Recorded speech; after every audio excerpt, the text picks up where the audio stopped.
Hello, my name is Alan Panter. I'm a principal at Yeo and Yeo CPAs based in the Auburn Hills office.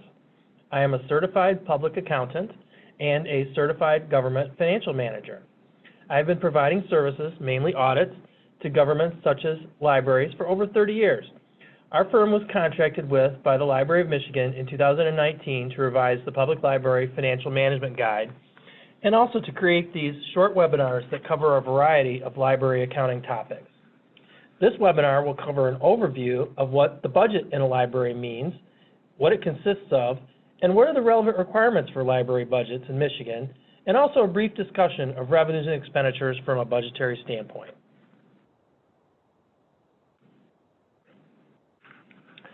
The annual budget of the library is adopted by the governing body, whether that is the library board or if it is at a higher level like a city council, through a formal budgetary process that once it is approved represents the legal authority to expend funds.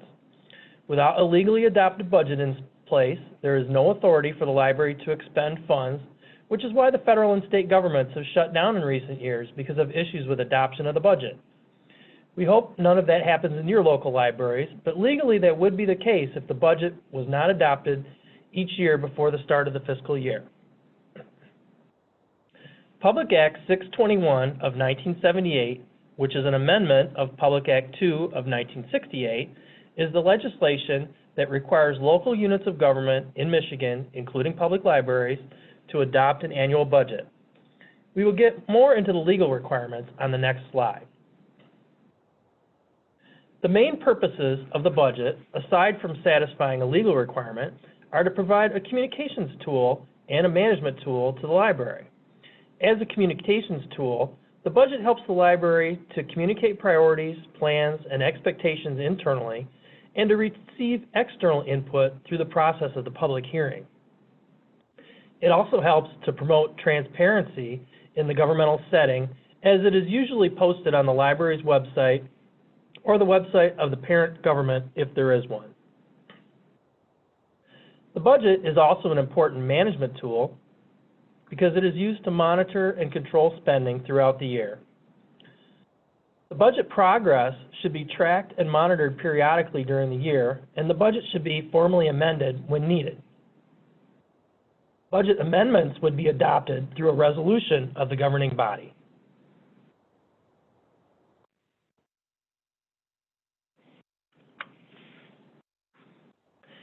As we mentioned on the previous slide, the budget is required by state law. There are also a lot of resources out there to help libraries and other governmental units with their budget, such as the Public Library Financial Management Guide and also the Uniform Budgeting Manual for local units of government in Michigan.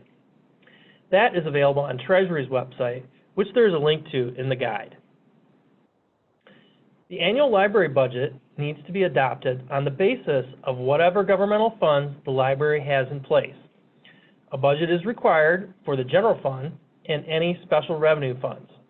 It is not required, but certainly recommended, for capital projects funds and debt service funds.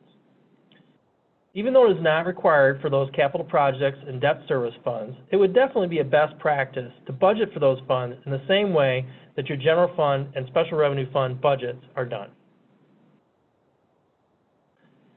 There needs to be a public hearing on the budget where stakeholders get the opportunity to provide input to the process or to ask questions about the budget before it is adopted. There needs to be a public notice published for the hearing, which is usually in the local paper. The hearing would take place at a regular or special board meeting and should be documented in the board minutes. The library is also required to prepare a budget document, which will go into the board minutes and will become part of the public record. We will discuss the budget document more in the budgeting process webinar that you can watch right after this one is done.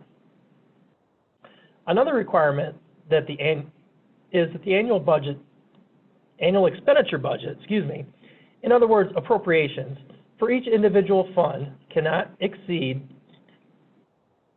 the total of existing fund balance from the prior year audited financial statements plus estimated revenues. So in other words, it is illegal to adopt a budget that would put any fund of your library into a deficit. Finally, the budget should be amended periodically when it becomes apparent that it will be exceeded. It is actually illegal to spend even $1 over the legally adopted budget, and there is some language in the Public Act that defines this. When we do audits, all budget overages are disclosed in the notes to the financial statements, but we usually only report that if the overages are material. But I know that Treasury and MDE sees that a little differently, and they have a zero tolerance policy for budget overages.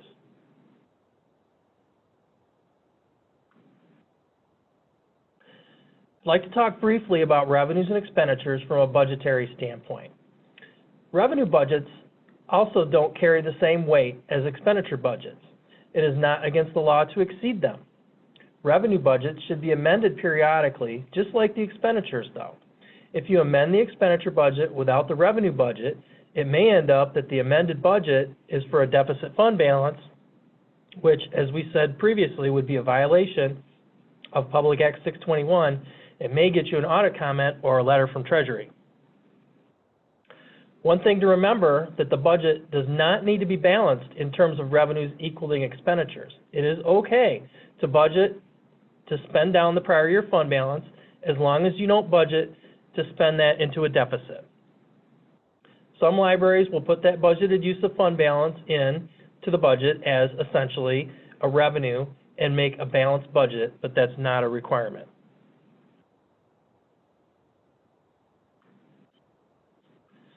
On the expenditure side, the budget resolution should be at the legal level of control, which we recommend to be the activity level for the general fund and the total fund level for the other funds.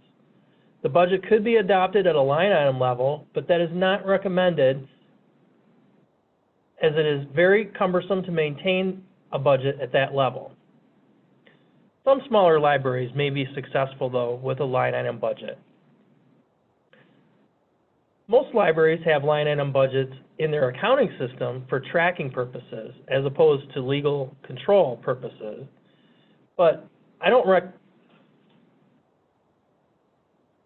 we don't recommend actually adopting a line item budget unless you're a small library. Expenditures would be estimated on a budgetary basis: cash, modified cash, or modified accrual. The budgetary basis has to do with the timing of revenue and expenditure recognition. We typically see budgets adopted on either a cash basis or a modified accrual basis to agree with the year-end GAAP financial statements. The expenditure budgets should be amended periodically throughout the year, at a minimum before year-end, and should include year-end accruals if you are budgeting that way.